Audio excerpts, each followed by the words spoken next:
ప్రయోజనం చేకూరేలాగా మానవీయ కోణంలో అధికారుల నిర్ణయాలు ఉండాలని సీఎం రేవంత్ రెడ్డి కలెక్టర్లు ఎస్పీలకు సూచించారు. క్షేత్రస్థాయిలో ప్రజల ఆలోచన ఏంటో తెలుసుకోవాలని, కేవలం ఏసీ గదులకే పరిమితమైతే అధికారులకు కూడా జాబ్ సాటిస్ఫాక్షన్ ఉండదన్నారు. సంక్షేమం, అభివృద్ధిని బ్యాలెన్స్ చేస్తూ ముందుకు తీసుకెళ్లాల్సిన బాధ్యత కలెక్టర్లపైనే ఉందన్నారు. అందరూ క్షేత్రస్థాయిలో పర్యటించాలని సీఎం చెప్పుకొచ్చారు. ప్రతి పేద విద్యార్థి కోసం ప్రభుత్వం నెలకు 85,000 ఖర్చు పెడుతున్నామని ముఖ్యమంత్రి చెప్పారు. అయితే తెలంగాణ పునర్నిర్మాణంలో విద్యా వ్యవస్థ అత్యంత కీలకమైనదని, విద్యా వ్యవస్థ దెబ్బతినకుండా చర్యలు తీసుకోవాలని ఆదేశించారు సీఎం.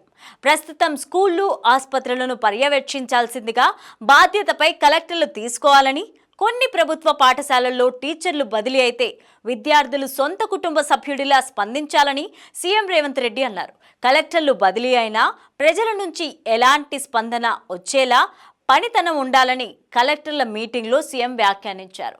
అయితే ప్రజావాణి సమస్యలను ఎప్పటికప్పుడు పరిష్కరించాలని, 6 గ్యారెంటీలను పారదర్శకంగా అమలు చేసే బాధ్యత కలెక్టర్లపైనే ఉందని కలెక్టర్లకు దిశానిర్దేశం చేశారు సీఎం రేవంత్.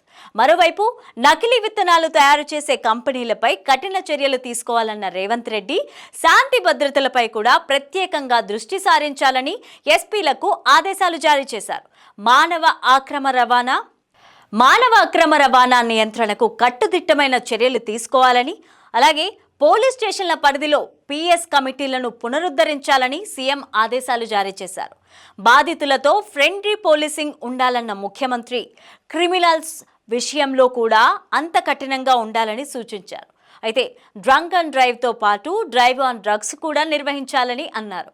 అయితే హైదరాబాద్ నగరంలో రాత్రిపూట ఫుడ్ కోర్టుల విషయంలో ఇబ్బంది రావద్దని, డ్రగ్స్ నియంత్రణపై పోలీసులు, ఎక్సైజ్ డిపార్ట్మెంట్లు సమన్వయంతో పనిచేయాలని ఆదేశాలు జారీ చేశారు సీఎం రేవంత్. డ్రగ్స్ విక్రయిస్తున్న విదేశీయులపై కఠిన చర్యలు తీసుకోవాలన్న సీఎం సమర్థత ఆధారంగా బదిలీలు చేస్తున్నామని గుర్తు చేశారు. రుణమాఫీ అమలుపైన కలెక్టర్లు ప్రత్యేక దృష్టి సారించాలని చెప్పారు. నిర్లక్ష్యం కారణంగా ఏ ఒక్క రైతుకు నష్టం జరగకుండా చూసుకోవాలని సూచించారు. అటవీ సంపద పెంచడంపై సీఎం రేవంత్ రెడ్డి సూచనలు చేశారు.